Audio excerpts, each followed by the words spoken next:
Então, irmãos, na aula passada, eu vou voltar aí um pouquinho, nós falamos sobre as teorias da inspiração bíblica.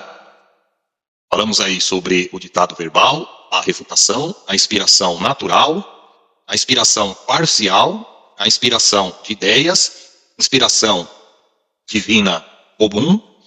E aí nós temos aqui a inspiração plenária e verbal, que é a inspiração que nós defendemos, que nós advogamos, que é aquela que não só a palavra foi inspirada, né? Mas também as ideias, a inspiração ela não foi feita parcialmente, ela foi feita de forma plenária, ou seja, na totalidade. No resumo, nós podemos dizer que a Bíblia não contém a palavra de Deus, mas que a Bíblia é a palavra de Deus. Há uma diferença entre a Bíblia contém a palavra de Deus e a Bíblia é a palavra de Deus. Todas aquelas outras teorias que nós aprendemos na aula passada, vai ter um pouquinho dessa ideia que a Bíblia contém. Na mentalidade dessas pessoas, não é a totalidade da Bíblia que foi inspirada por Deus. Algumas partes, eles vão dizer que não teve inspiração bíblica.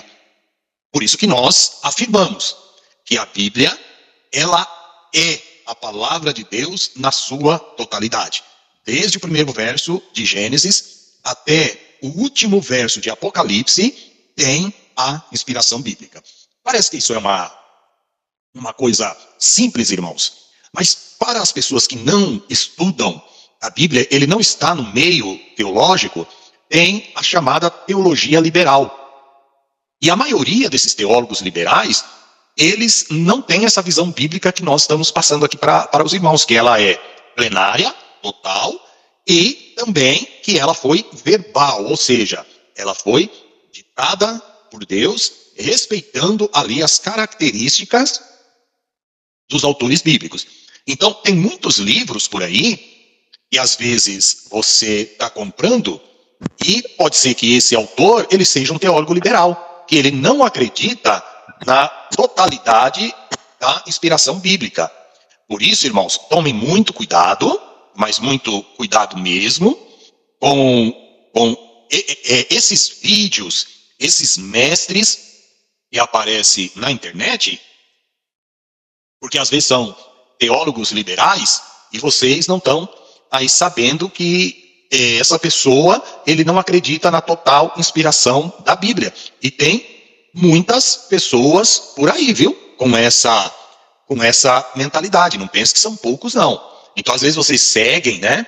Ou vocês assistem alguns vídeos de alguns teólogos ou professores da Bíblia, e essas pessoas são teólogos liberais. Ou seja, eles não acreditam na inspiração total da Bíblia, eles não acreditam nos milagres da Bíblia, eles têm a Bíblia como um livro que foi escrito de forma mecânica, eles têm a Bíblia como um tipo de inspiração, como nós aprendemos na aula passada, e foi aí, ó, inspiração divina comum, somente inspiração de ideias, ela foi inspirada parcialmente, então nem toda ela é inspirada por Deus, uma inspiração natural, tal qual autores aí de outros livros têm, que esse ditado verbal, ou seja, Deus ditou e não foi usado as características de cada escritor bíblico.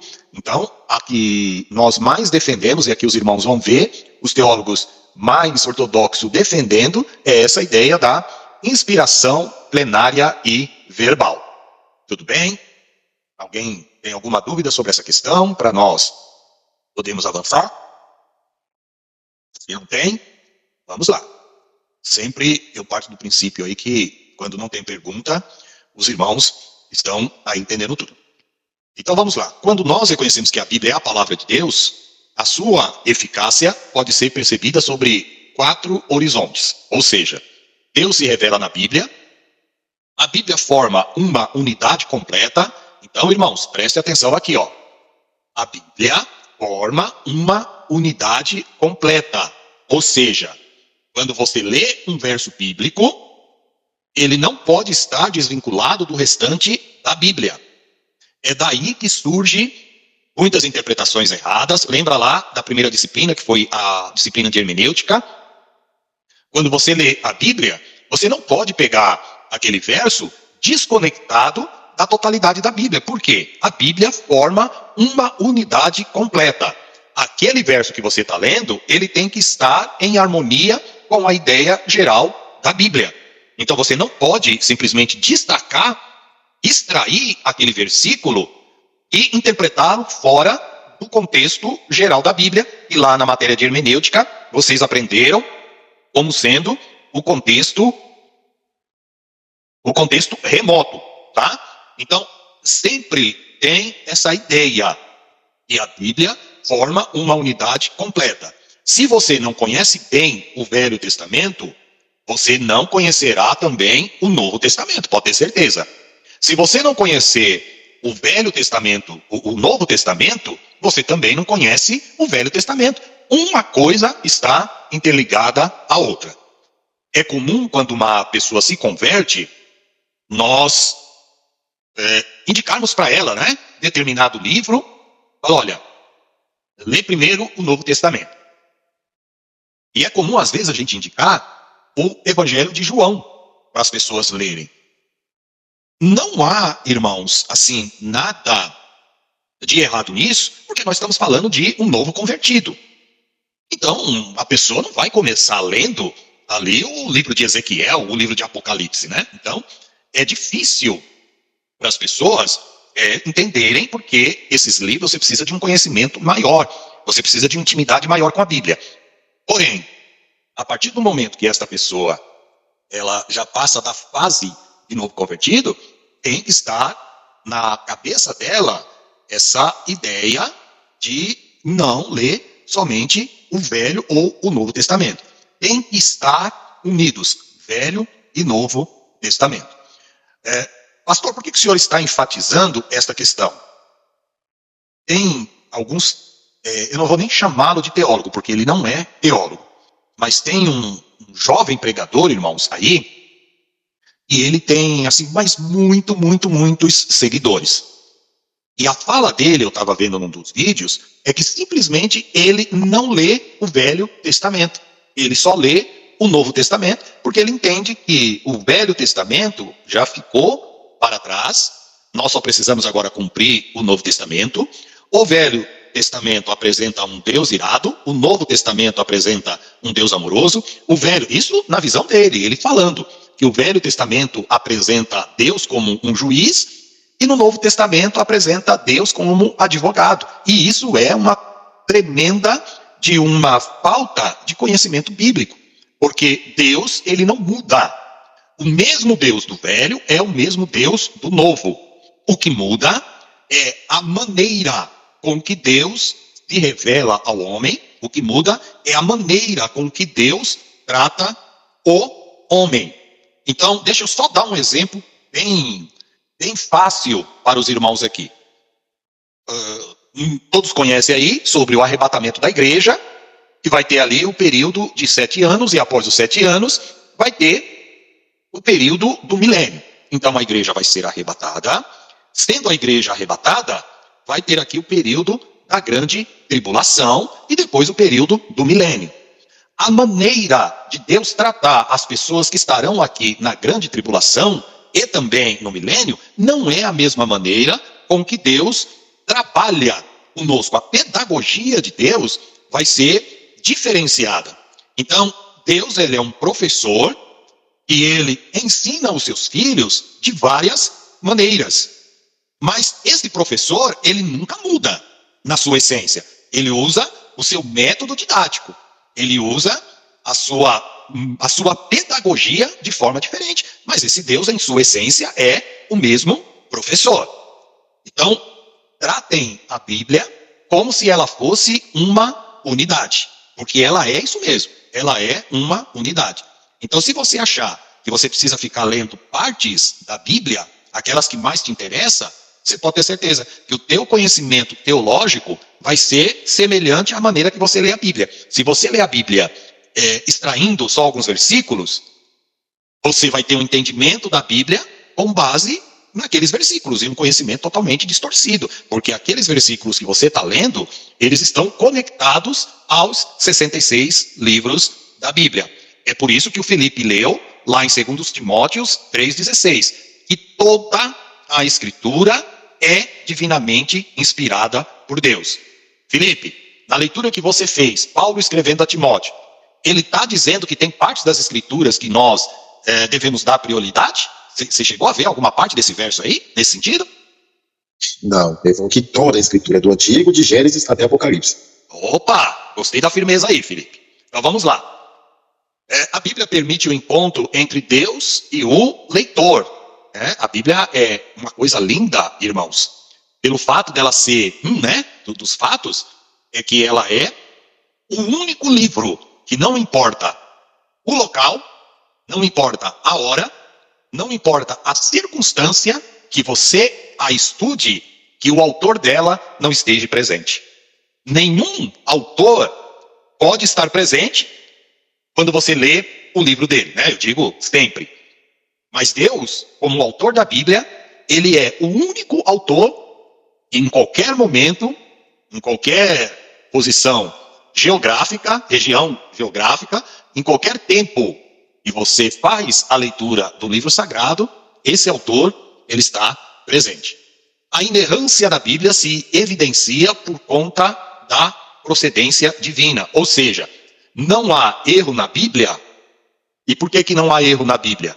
Porque ela tem a procedência divina. E se ela procede de Deus, em Deus não há erro, logo a Bíblia é inerrante. Lembre-se do que eu falei na aula passada. A inerrância na Bíblia está vinculada aos manuscritos originais. As cópias dos manuscritos, nós podemos ter sim alguns probleminhas, e esses probleminhas, irmãos, não afetam em nada a leitura da Bíblia. Eu vou só dar mais um exemplo, eu dei vários exemplos na aula passada. Lembra que eu falei lá do Mar de Juncos, Mar Vermelho? Lembra que nós comentamos acerca de algumas supostas contradições que parece que há na Bíblia, algumas falhas de escribas, mas essas falhas, elas mostram justamente o contrário, que Deus é o autor da Bíblia. Mas é o seguinte, vamos fazer aqui uma apresentação de um verso bíblico, só para mim mostrar para vocês aí algumas questõezinhas que às vezes aparecem e que as pessoas que não estão estruturadas, elas podem se enroscar com essas questões. Abra a Bíblia de vocês no capítulo 8 de Romanos e o verso 1. Romanos, o capítulo 8 e o verso 1. Todos estão aí com a Bíblia aberta? Amém. Sim. Então vamos lá. Preste atenção, eu não sei quais são as Bíblias que vocês usam aí, tá? Se é Almeida, a Revista Corrigida, se é a King James, vocês vão ver... De Almeida corrigida. Isso, versões diferentes. Preste atenção aqui na tela e vocês vão ver uma diferença. Esse aqui é um dos versos, tá? Tem vários versos que tem essas pequenas diferenças. Então vamos lá, preste atenção, olhe na tela e ao mesmo tempo na Bíblia de vocês. A João Ferreira de Almeida atualizada, ela diz, tanto ela como a King James atualizada. Agora, pois, já nenhuma condenação há para os que estão em Cristo Jesus. Olha o ponto final aqui. O verso termina aqui, Agora, pois, já nenhuma condenação há para os que estão em Cristo Jesus. Ponto. Tudo bem? Estão vendo isso aí na tela? Sim. Ótimo. Só que agora, olhem a João Ferreira Almeida e corrigida. Portanto, agora, nenhuma condenação há para os que estão em Cristo Jesus. Então, preste atenção que aqui deveria ter um ponto, como nessas outras, na atualizada e na King James. Mas ao invés de ter um ponto, tem uma vírgula. E continua. E não andam segundo a carne, mas segundo o Espírito. Agora que vem a pergunta. Por que que essa termina aqui e por que que essa continua? Por que que essa tem coisas a mais e por que que essa tem coisas a menos? Eu só estou dando um exemplo, mas vocês vão encontrar vários detalhezinhos desse ao longo da Bíblia. São pequenos detalhes, tá? Então vamos lá. Se há essa diferença, nós temos que ir nos manuscritos originais para saber o porquê que dá essa diferença, que não é o tema, né, da nossa aula de hoje. Mas vocês veem que tem uma diferença. Um para em Cristo Jesus, ponto final, acaba aí, e a outra continua. Então vamos lá. Quem tem a Bíblia aí e para em Cristo Jesus? A minha continua, mas atualizada. Então, deixa eu organizar. Felipe, a tua para ou continua? A minha tem a vírgula, pastor. É a vírgula, ótimo. Irmã Rose. Você tem a vírgula e continua. Juan? A minha para. Para você resolver essas questões, você precisa ter um conhecimento básico da língua grega, hebraica e, acima de tudo, você ter ali uma ideia dos manuscritos mais antigos para você tratar desse problema. Então tem, irmãos, algumas questões que aparenta no primeiro momento que é um erro da Bíblia, mas quando você for analisar essa questão dos originais, vocês vão perceber que existe milhares e milhares de cópias dos originais. Nas aulas anteriores, eu expliquei para vocês. Existe originais da Bíblia, ou seja, a carta, o livro que saiu da mão do primeiro, a primeira carta escrita a Timóteo por Paulo, que saiu ali da mão de Paulo. Há esses originais, sim ou não? Existe? Não. Não. Também não, uma Rose também não. Tá. Por quê? Essas cópias, com o passar do tempo, elas desapareceram. Então, o que nós temos? Nós temos cópias das cópias dos originais. Essas cópias dos originais, nós encontramos várias. E aí, você vai ter as cópias mais antigas e as cópias mais novas. E essas questões, irmãos, são um pouco mais técnicas. E nós não vamos aqui nessa aula falar sobre essas questões dos manuscritos do quarto século, dos manuscritos aí do 16º século, né? Que foram os manuscritos que o João Ferreira de Almeida usou para traduzir a Bíblia. A única coisa que eu vou dizer para os irmãos é as Bíblias atualizadas, elas, na maioria dos casos, elas vão buscar nos manuscritos mais antigos a sua base para fazer a tradução. E nos manuscritos mais antigos não consta esse acréscimo, vamos colocar assim, né? Não consta essa parte depois da vírgula, que não anda segundo a carne, mas segundo o Espírito. Então, dependendo do tipo de manuscrito que se usa para traduzir a Bíblia, pode ter, como também pode não ter esse acréscimo, tá? Mas isso é uma questão técnica que ninguém precisa se preocupar com isso, porque também, mesmo tendo esse detalhezinho a mais, não altera o sentido do texto. Ora, a Bíblia diz, em algumas, né? Portanto, agora nenhuma condenação há para aqueles que estão em Cristo Jesus. Ponto. Algumas Bíblias dizem assim. Outras, vírgula, que não andam segundo a carne, mas segundo o Espírito. Se nós perguntarmos qual das duas está correta, em essência, as duas estão corretas. Porque a parte que fica depois da vírgula, em nenhum momento, contradiz a parte que vem antes da vírgula. Tudo bem, irmãos? Alguma pergunta sobre essa questão? Ou podemos continuar? Amém. Amém. Ótimo. Então vamos lá. Eu vou sair da tela do compartilhamento aqui. Vou compartilhar de novo o nosso texto.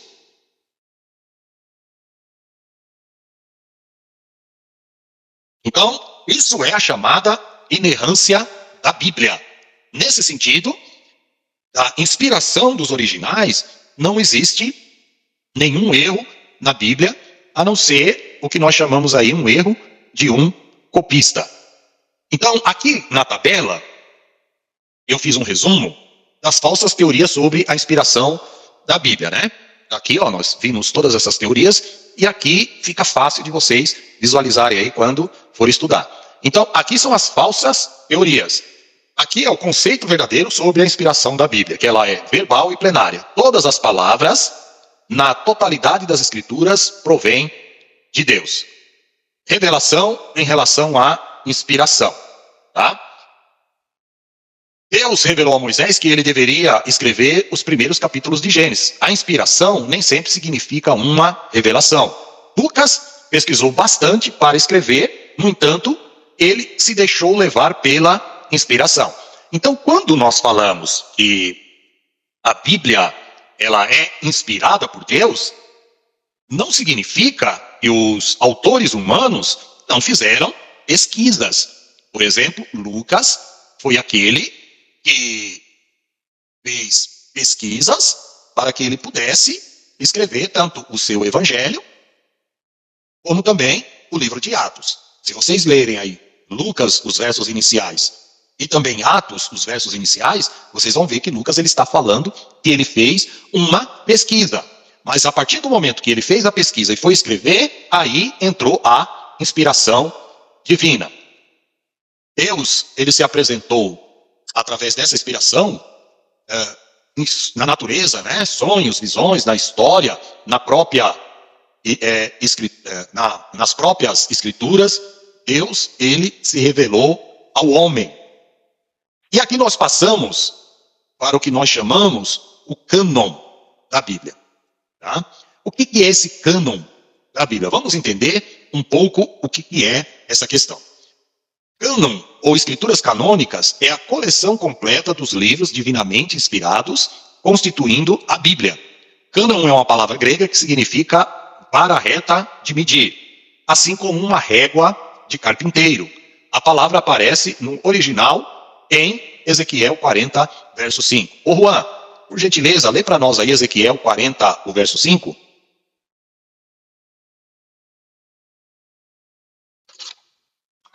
Ezequiel 40, verso 5. Isso.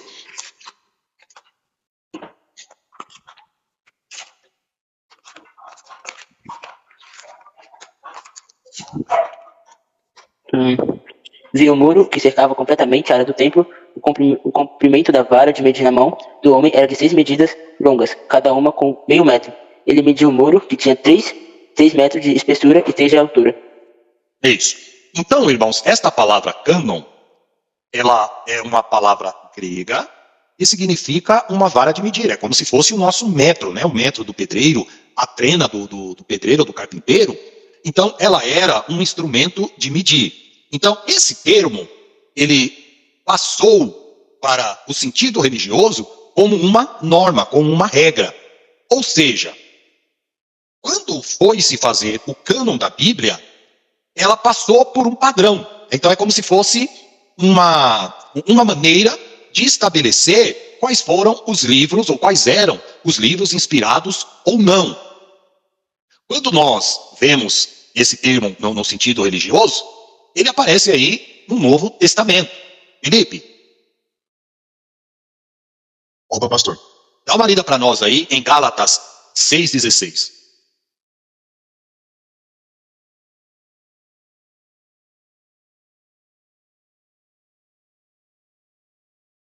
Verso 16, né? Isso, Gálatas 6,16. E a todos quantos andarem conforme esta regra, paz e misericórdia sobre ele e sobre Israel de Deus. Isso. Então, andarem conforme essa regra. A palavra regra aí no original é cânon. Então, é como se Paulo falasse, olha, a todos quanto andarem segundo essa norma, esse padrão. Então, o termo cânon passou a significar regra ou norma. É daí que nós tiramos a expressão que diz assim, a Bíblia é a nossa norma e regra de fé e de prática.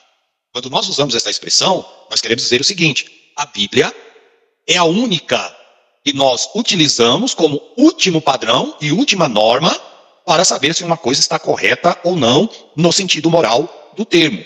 Então, a Bíblia é o nosso modelo, a Bíblia é o nosso padrão, para que através dela nós possamos ter um parâmetro, para que através dela nós possamos ter a palavra final. Tudo bem? Então, o termo cânon, ele foi empregado aí pela primeira vez por Orígenes, que foi um dos pais da igreja, e aí nós vamos ver e por que ele usou esse termo cânon, para diferenciar os livros bíblicos das ideias dos livros apócrifos. Livros apócrifos, nós vamos ver, eles têm a ideia de espúrio, de não verdadeiros, no sentido de não estar no cânon da Bíblia. Então, o livro que não está no cânon da Bíblia, nós utilizamos o termo apócrifo para nos referir a ele. Tá? É interessante, irmãos, e vocês vão ver aqui, olha, que o cânon da Bíblia, ele começou a ser feito, é claro, né? Tem dois cânons, o cânon do Antigo Testamento e o cânon do Novo Testamento. Quantos livros tem o Velho Testamento? 39. Mas como que foi feito para escolher esses 39 livros? Não poderia, tinha outros livros escritos. Vocês vão ver, conforme nós formos falando aí no decorrer da aula, tinha vários livros escritos no período em que foi formado o cânon do Velho Testamento. Então não só tinha 39 livros, tinha mais uma centena de livros. Por que só entrou 39 no Velho Testamento? Porque se usou um padrão para poder avaliar quais eram os livros que seriam canônicos e quais livros não eram canônicos. Quando que isso aconteceu? No período do Velho Testamento. Questão de data, é claro, vocês não precisam guardar, mas foi por volta aí do ano 90 depois de Cristo, tá? Em Jâmnia, perto da atual Jaffa, na Palestina, os rabinos, num concílio sobre a presidência aí, né, de Jonah ben Zakkai, tinha como finalidade a reestruturação do judaísmo após a destruição do templo no ano 70 depois de Cristo. Eles reconheceram e fixaram o cânon do Antigo Testamento. Note-se, porém, que o trabalho desse concílio foi apenas ratificar aquilo que já era aceito por todos os judeus através dos séculos. Então, o que eu estou dizendo aqui? E, na verdade, não é que foi nesse período que eles foram escolhendo os livros que seriam canônicos, que eles tinham dúvidas. Não, esse concílio só foi para confirmar os 39 livros que ao longo dos séculos, até chegar aqui no ano 90 depois de Cristo, confirmou que esses livros eram canônicos, ou seja, eles eram inspirados por Deus. Simplesmente foi para confirmar e ratificar. O Novo Testamento, ele teve aí o seu reconhecimento no terceiro concílio de Cartago, no ano 397 depois de Cristo. Nesse concílio, separou-se os 27 livros do Novo Testamento. Presta atenção nesse detalhe aqui, tá? Porque daqui a pouco nós vamos falar do porquê da diferença entre a nossa Bíblia e a Bíblia católica, que tem 3 livros a mais. Por que disso? Se houve um cânon, qual o cânon que está correto? O nosso, o protestante, ou o cânon católico? Porque um tem 66 livros, o outro tem 73, são 7 livros a mais. Qual dos dois está correto? E tanto os protestantes como os católicos vão falar que todos os livros que compõem as respectivas Bíblias são canônicos, ou seja, são livros verdadeiros e inspirados por Deus. Mas nós vamos ver um detalhe aqui. Velho Testamento foi no ano 90 depois de Cristo. Novo Testamento no ano 397 depois de Cristo. Durante os 400 anos de história da igreja, os livros e cartas eram lidos pelos crentes primitivos em suas reuniões como referência de fé e doutrina. Ou seja, apesar do reconhecimento desses livros como canônicos, a ratificação deles como canônico ter sido praticamente aí no ano 400, até chegar esse período aqui do ano 400, eles eram lidos, eles eram aceitos como sendo aí livros inspirados por Deus. Eu vou fazer um pequeno intervalo aqui com vocês para ver se há alguma dúvida, porque isso aqui são informações históricas e nós precisamos tirar a dúvida caso haja. Posso continuar? Ou tem alguma dúvida aí? Ô, pastor, só pode repetir da questão do Velho Testamento, a data e do Novo? Tá aqui, ó. Irmãos, vocês têm esse material na plataforma, tá? Que vocês estudam, tá? Às vezes foge alguma coisa aqui, você, poxa, devia ter anotado. Ainda que vocês percam a anotação, mas depois é só entrar lá que esse material está lá completinho, tá? Fora o vídeo também. Mas vamos lá. Aqui, ó, Pedro, no ano 90, foi feito a ratificação. O que é ratificar? É confirmar o cânon do Velho Testamento. E no ano 397, também depois de Cristo, foi confirmado o cânon do Novo Testamento. Então, 39 livros do Velho e 27 livros do Novo. Perguntinha básica para vocês.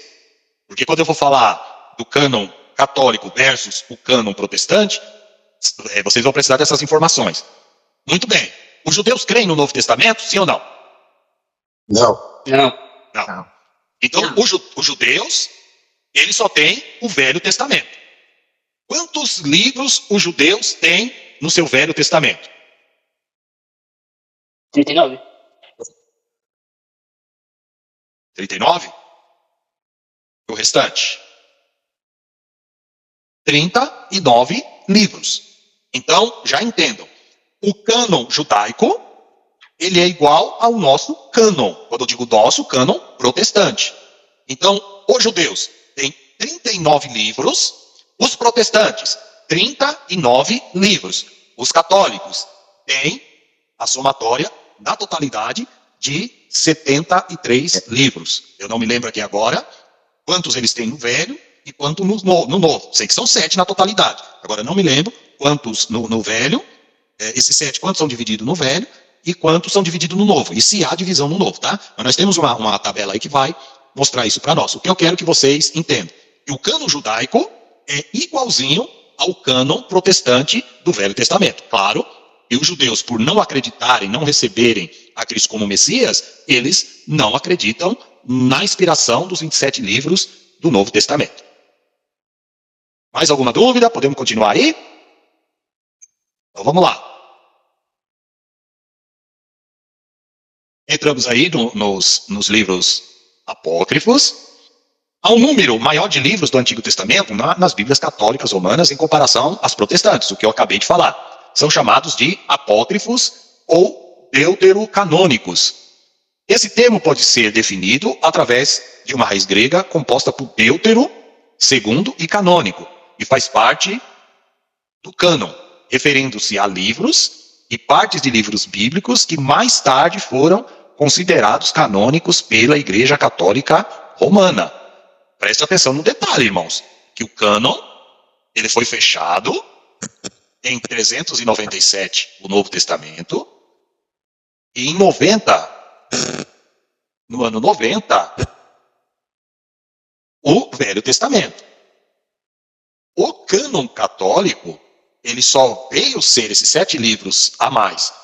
Ele só veio fazer parte depois que o cânon havia sido fechado. E reparem um detalhe aqui, agora. Deuterocanônico é um adjetivo usado para descrever os livros do Velho Testamento declarados canônicos pelo Concílio de Trento. Esses livros estão presentes na versão grega do Velho Testamento, mas não são considerados parte do cânone da Bíblia até o Concílio de Trento em 1546. Qual que é a lógica aqui? Se o cânon ele foi fechado, Velho Testamento no ano 90 e Novo Testamento no ano 397, olha quanto tempo depois, a média de 1.100 anos aí para o Novo Testamento e 1.410 anos, ou 1.400 anos, mais do que isso praticamente, para o Velho Testamento. Então, somente, irmãos, depois de 1.000 anos, ou do Velho Testamento, arredondando aí 1.500 anos, é que esses livros deuterocanônicos, eles foram acrescentados ao cânon original da Bíblia. Então, esses livros, eles foram acrescentados. E agora, nós vamos ter mais uma informação interessante. Qual foi a data que os 7 livros, que eles estão aqui embaixo, né? Ó, foi acrescentado no cânon da Bíblia? Qual foi o ano? 1546. 1546. Exatamente. Presta atenção num detalhe. Por que esses livros só foram reconhecidos em 1546 e não antes disso? Tem um detalhe, tem um porquê. E eu vou explicar o porquê. Antes de eu explicar esse porquê para vocês, vamos terminar pelo menos esse parágrafo aqui para se acrescentar. Ó, quais são os livros apócrifos ou deuterocanônicos? Primeiro e segundo Esdras, Judite, Eclesiástico, Baruque, Macabeus, Sabedoria de Salomão, Tobias e complementa aos livros sagrados, né? A Igreja Católica, de Daniel e Esther. Espera aí. Apesar da gente ver aqui, olha, que dá mais de 7, mas na verdade esses livros eles estão fundidos, tá? No total aí a gente conta 7 livros. Então, muito bem. Esses livros aqui, eles apareceram, irmãos, eles foram escritos no intervalo entre o Antigo e o Novo Testamento. 2 informações importantíssimas aqui. Primeiro, a data, 1546. Segundo, que esses livros foram escritos, a maioria deles, no intervalo entre o Antigo e o Novo Testamento. O período entre o Antigo e o Novo Testamento é o período entre Malaquias, e podemos colocar aí o nascimento de Cristo, para se localizar, e vamos pegar o livro de Mateus. Entre o livro de Malaquias e o livro de Mateus. Quantos anos se deu entre Malaquias e o livro de Mateus? 400 anos. 400 anos. É o chamado período interbíblico. E nesse período interbíblico, ele é chamado também do silêncio de Deus. E por que ele é chamado período interbíblico, que durou 400 anos, e é um período de silêncio de Deus? Porque nesse período de 400 anos, Deus não se comunicou mais através da maneira tradicional que ele se comunicava, que era com os profetas. Então vamos lá, vamos fazer um exercício aí. Qual é o último profeta do Velho Testamento? E, consequentemente, o último livro? Malaquias. Beleza? Malaquias. Depois de Malaquias, nós vemos o aparecimento de João, consequentemente o nascimento de Jesus, narrado nos evangelhos. Quanto tempo durou entre o livro de Malaquias e o livro de Mateus? 400 anos. 400 anos. Nesse período de 400 anos, Deus usou algum profeta? Houve algum escrito inspirado nesse período? Não. Não. Mas aí é que aparece a lógica. Esses livros apócrifos, eles foram escritos exatamente no período em que Deus não falou com a humanidade, né? Deus não falou mais com os profetas, porque o último livro a ser escrito foi Malaquias, tanto no cânon judaico, como também no cânon protestante. Então, esses livros foram acrescentados, por isso que eles são chamados deuterocanônicos. Tá aqui, ó. A palavra deuterocanônico, a palavra deutero significa segundo, e canônico, né? Que faz parte do cânon. Ou seja, esses livros foi um segundo cânon.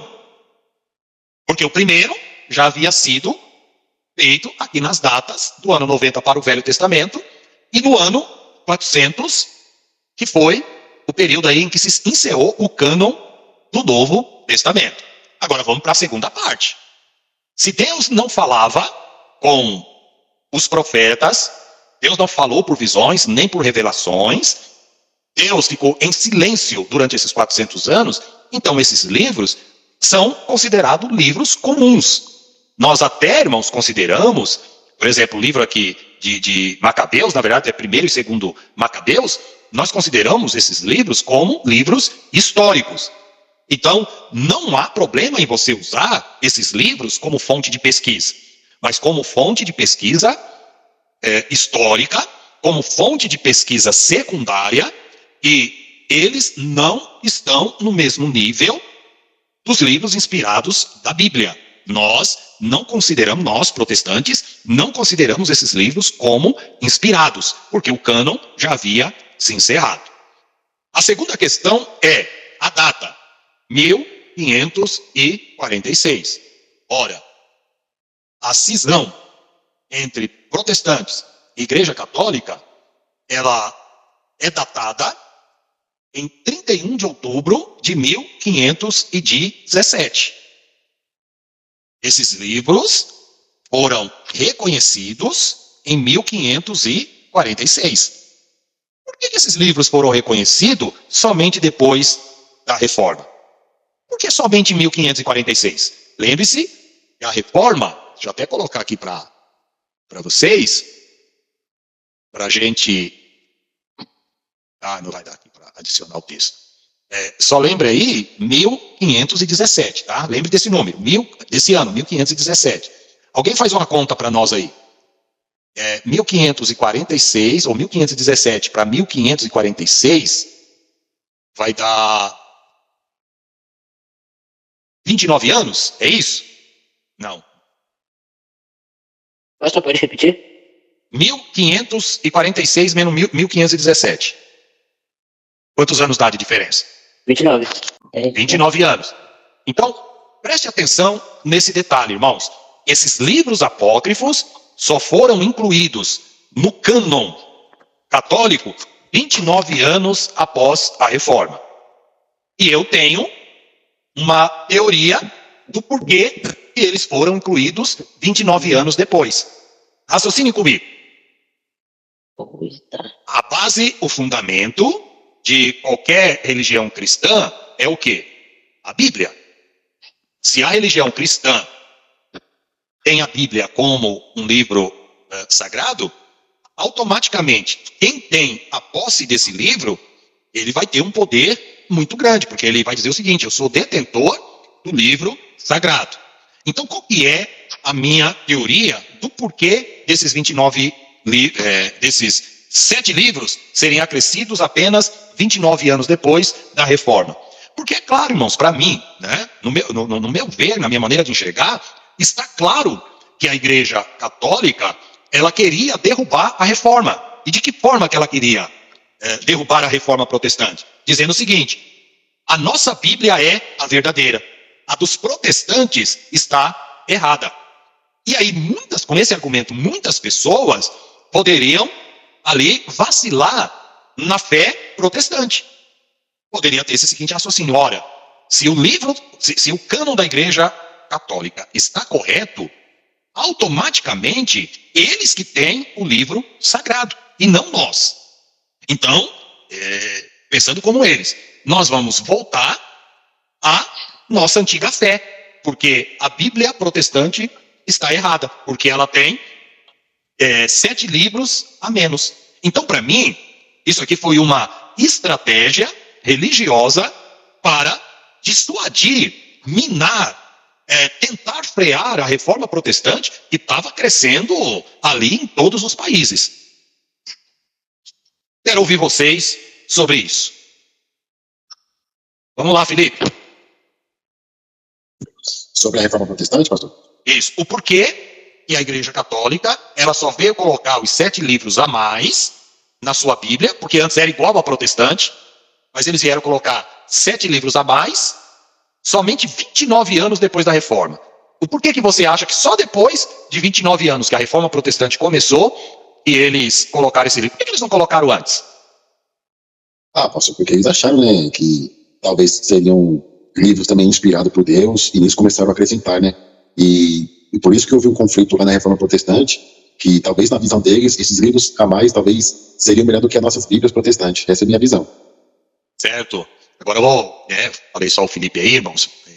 Na verdade, eu deveria ter deixado a palavra em aberto, né? Alguém quer falar alguma coisa? Quer colocar alguma lógica nisso aí também? Ou podemos soltar? Eu penso igualzinho o Felipe. E quando eu estava em novembro, que eu fui passar 2 meses cuidando da minha irmã, tem uma irmã minha que se chama Consuelo, que ela veio contestar isso comigo, né? Falando, nossa, que tá certa, porque tem 7 livros a mais. Eu digo, Consuelo, não é só os 66 livros, e não pode acrescentar nem diminuir. Aí ela ficou calada, né? Certo. Agora, irmã Rosa, a senhora como reforçando aí o conhecimento, pega esses dados, tá? De quando foi feito o cânon, pega a apostila, anota a apostila, mostra para ela, né? Fala, ó, é isso aqui que aconteceu, né? Mostra mesmo. Mais alguém? Ela também falou para mim que a Maria continuava virgem. Eu disse, não. Aí eu mostrei o livro lá, aí eu disse, se você quiser confirmar, pode puxar no Google, que é o que ela puxou e confirmou a minha palavra. Depois de Jesus, ela teve mais de 6 filhos, né? Eu quero acrescentar. Isso, vamos lá, pastor Paulo. Quando nós vamos ver sobre Martinho Lutero, que ele vai contra as 95, ele vai e fala sobre as 95 teses. Ele vai e descobre lá em Romanos 1, se não me engano, versículo 16 e 17, ele fala, não me envergonhe do evangelho de Cristo, porque é poder de Deus para a salvação de todo aquele que crê, primeiro do judeu, também do grego, porque nele se descobre a justiça de Deus de fé em fé, como está escrito, o justo viverá da fé. Aí ele começa a mostrar que não precisava os apetrechos de indulgência da Igreja Católica para você ser salvo. A Igreja Católica, ela sabendo disso daí, agora ela se levanta contra os protestantes, dizendo que nós, com 66 livros, não somos os verdadeiros, porque naquele tempo muitas pessoas estavam se convertendo. Agora eles tentando provar que a Bíblia nossa é frágil, que a deles é verdadeiro, levaram também muitas pessoas a largar o Evangelho e seguir eles acreditando que realmente eles estavam completos por ter 73 livros na Bíblia deles, se eu não me engano, 46 no Antigo Testamento e 27 no Novo. Isso, boa, pastor. Tá vendo, irmãos, como o conhecimento, né? A irmã Rose, ela falou algo interessante, que a irmã, né, se eu não me engano, foi a irmã, foi questionar, foi fazer pergunta, né? E imagina se a irmã Rose não tivesse ali o mínimo de noção.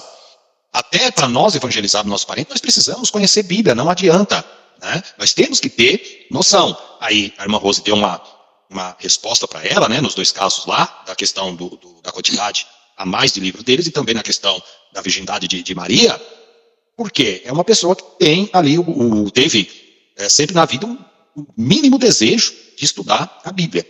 Aí entra o que nós estamos falando da Bíblia como o quê? Como cânon, né? É a nossa regra de fé e de prática. Se não tiver na Bíblia, meu amigo, se contradizer o que estiver na Bíblia, então não adianta que nós não aceitamos, né? Então, a adoração a qualquer outro ente que não seja a Trindade, nós não aceitamos. Por quê? Porque a nossa Bíblia, quando eu digo a nossa, né, a Bíblia, ela fala que nós devemos adorar só o Senhor nosso Deus, que são as 3 pessoas da Trindade. Só faltou o Pedro aí, não sei se o Pedro quer falar alguma coisa, se não quiser, não tem problema. Pedro, a gente volta lá. Não, é mais ou menos nesse raciocínio que você e o pastor falou. E como naquela época eles mentiam muito para as pessoas, só mesmo vendiam até mesmo, se não me engano, lugares no céu, se não me engano. Através das indulgências. Aí depois, como tentando fazer algo para que voltasse a eles crescerem, eles colocam os livros a mais. Isso, exatamente essa ideia, tá? Então vamos lá, irmão, a pergunta básica. Não é porque esses livros são chamados de apócrifos e não necessariamente não haja neles uma verdade histórica. Então, para que você conheça o período interbíblico, esses livros são indicados aí para leitura. Então, como eu disse e repito, nós estudamos esses livros e não há problema nisso, só que nós não os consideramos como livros inspirados por Deus, tá? São livros que foram escritos por homens, como qualquer outro livro, sem a inspiração divina. Mas, pegando ali os fatos, as questões históricas, para você saber qual que era o pensamento da época, é interessante a gente fazer a leitura desses livros aí, tá? Então vamos lá. Os livros apócrifos eram respeitados pelo povo de Israel, ao qual nós respeitamos, mas nunca foram considerados parte da Bíblia hebraica. A igreja cristã primitiva teve uma discussão a respeito de qual seria o seu posicionamento em relação à canonicidade desses livros. Lembre-se que esses livros foram escritos aí 400 anos antes de Cristo, no período entre Malaquias e Mateus. No entanto, poucos cristãos primitivos pensavam que os livros deveriam pertencer às escrituras canônicas. Os apócrifos reúnem narrativas que não estão nos livros canônicos do Velho nem do Novo Testamento. Em contrapartida, o Novo Testamento apresenta diversos trechos do Velho e há uma união perfeita entre esses dois documentos. Ou seja, você não encontra nem no Velho nem no Novo Testamento uma fusão perfeita dos 39 com os 27. Os 7 livros da Igreja Católica não faz essa fusão, nem com o Velho, nem com o Novo. Então, o Velho, ele cita, o Novo Testamento cita o Velho Testamento, e o Velho Testamento, ele aponta para o Novo Testamento. Então, todo o Novo Testamento, os 27 livros, quando você vai estudar, ele faz menção aos livros do Velho Testamento, mas eles não fazem nenhuma menção a esses livros apócrifos. Você não encontra uma menção a esses livros apócrifos. Então tem alguma coisa errada.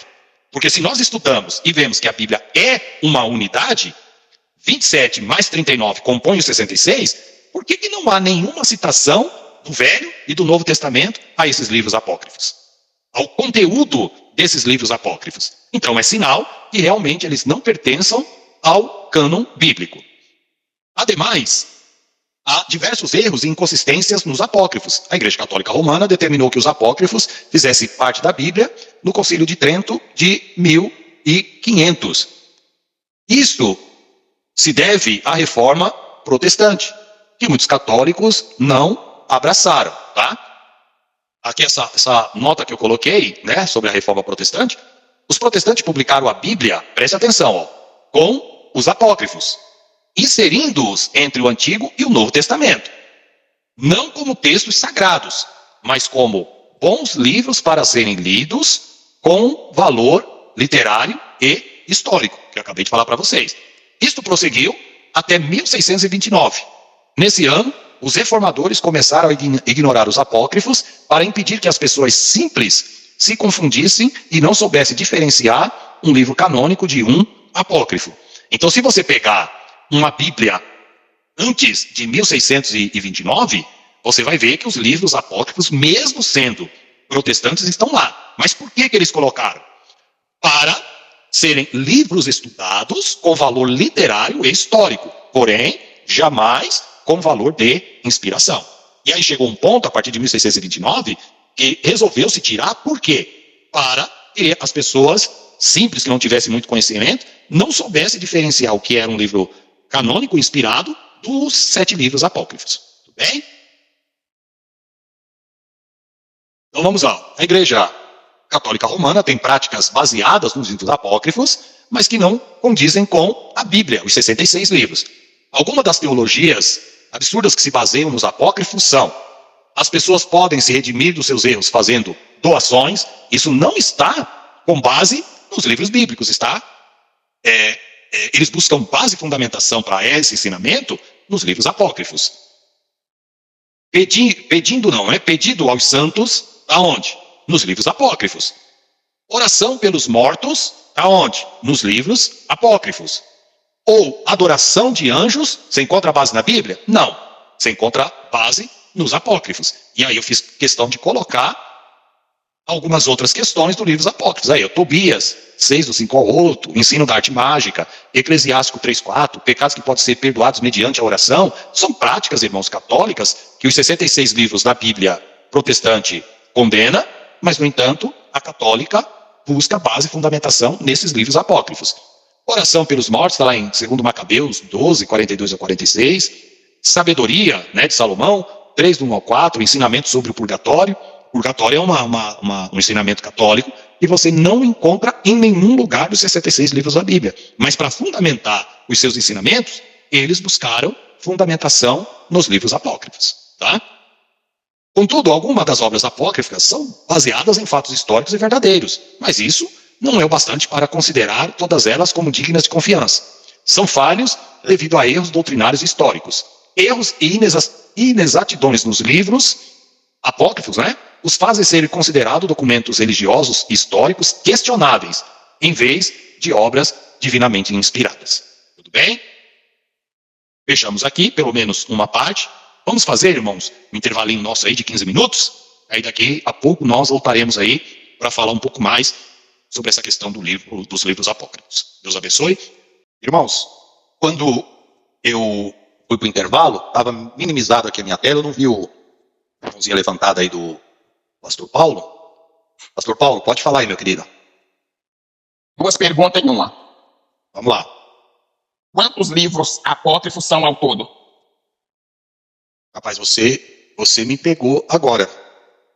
Porque dentro desses livros apócrifos, tem o que a gente chama, eu realmente não sei, na totalidade, né? Quantos livros apócrifos, na totalidade, eu não sei. Sei que dos vários que foram escritos aí no período intertestamentário, que são os 400 anos de silêncio, eu sei que esses 7 se incluíram na Bíblia Católica, mas no total eu não sei. A gente pode dar uma pesquisada aqui agora para ver.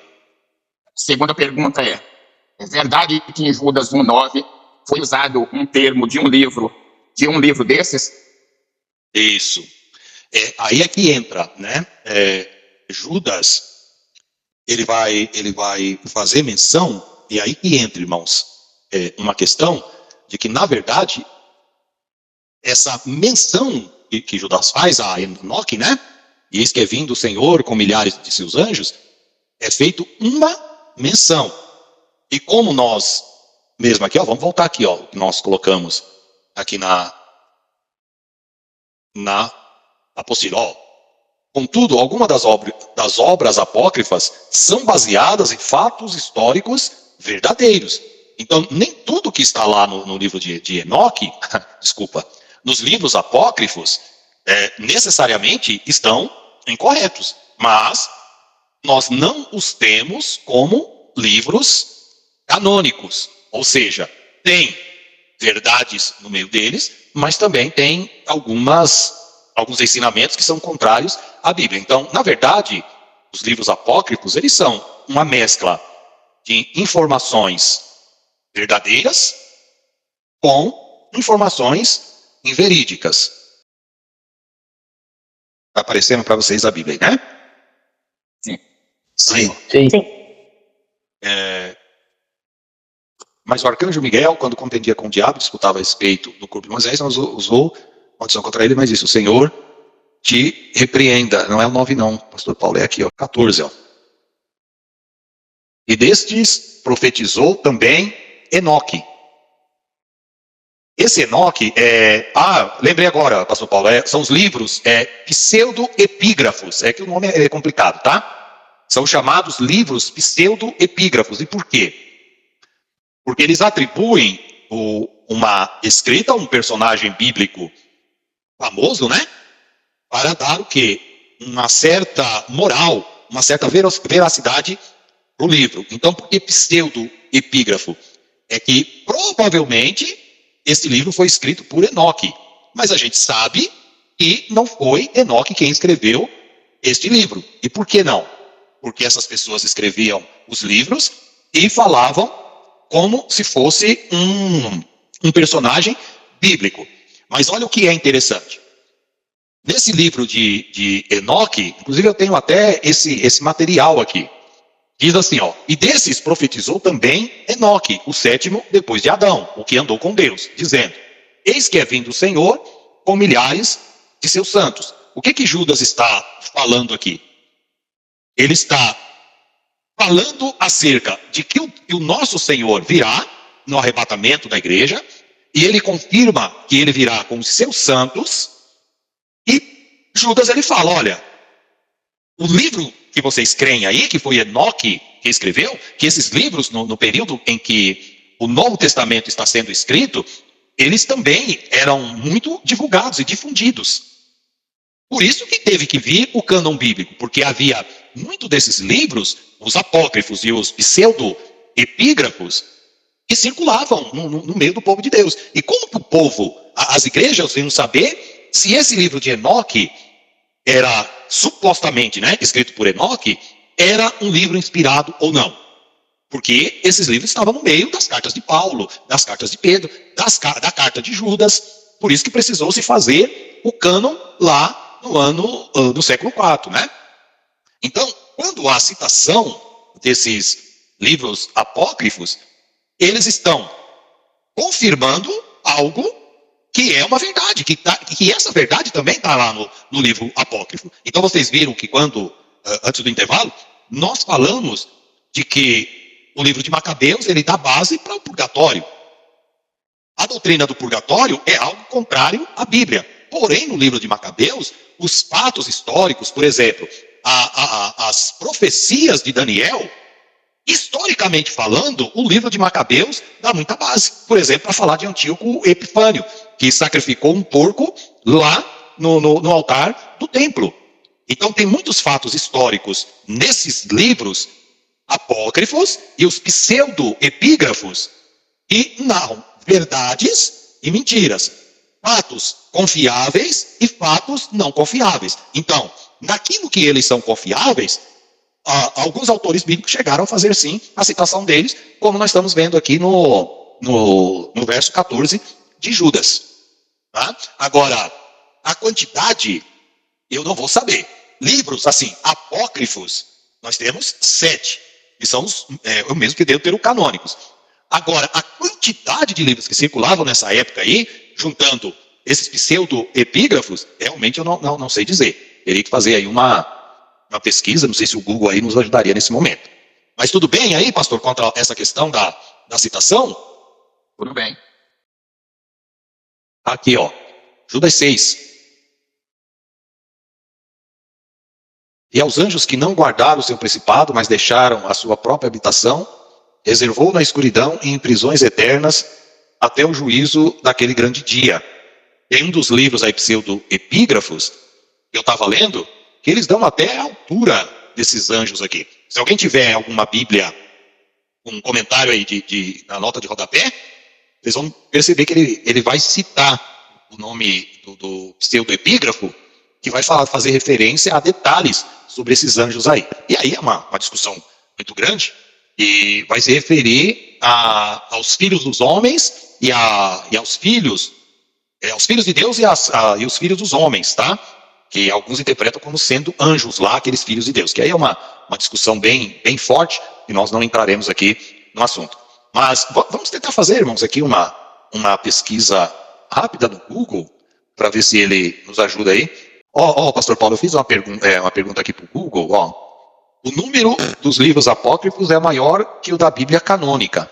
É possível contabilizar 113 deles, 52 em relação ao Antigo Testamento e 61 em relação ao Novo.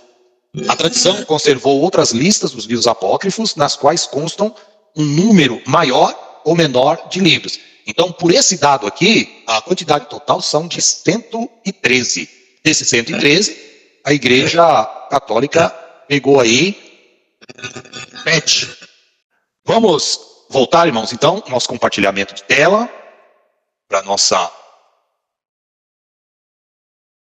avançarmos aí também na questão dos apócrifos, né? E a Septuaginta. Numa das aulas aí nós falamos um pouquinho, tá? Essa Septuaginta, na verdade, ela é também aí composta dos 39 livros do Velho Testamento. E é interessante que essa Septuaginta, irmãos, ela é a tradução do Velho Testamento para a língua grega. Para vocês terem uma ideia, o Velho Testamento foi escrito na língua hebraica, certo? O Novo Testamento na língua grega, Velho e Novo Testamento com algumas palavras em aramaico, e quando nós falamos da Septuaginta, nós pensamos na tradução do hebraico para o grego, tá? Que era a língua universal que se falava quando a Septuaginta ela foi traduzida. Foi mais ou menos 200 anos antes de Cristo que teve essa tradução do Velho Testamento hebraico para o grego, tá? As razões que apoiam o cânon protestante. O critério de canonicidade. Os livros apócrifos não apresentam as mesmas características dos outros textos considerados canônicos. Os judeus rejeitam os apócrifos, a recusa dos primeiros concílios da igreja. Então, nos primeiros concílios da igreja, os apócrifos não entraram. Rejeição dos pais fundadores da igreja. E quem eram os pais? Eram os primeiros líderes da igreja. Clemente de Alexandria, pode colocar Justino, o Marte e tantos outros, e não aceitaram esses livros apócrifos como sendo canônicos. Foi rejeitado aí também por Jerônimo, que foi o tradutor da Vulgata, que é a Bíblia para o latim. Apesar de colocar ali, ele não considerou também como os livros apócrifos como sendo verdadeiros, tá? Então aqui vocês têm aí uma relação dos livros, pelo menos os principais, né? Livros apócrifos e deuterocanônicos.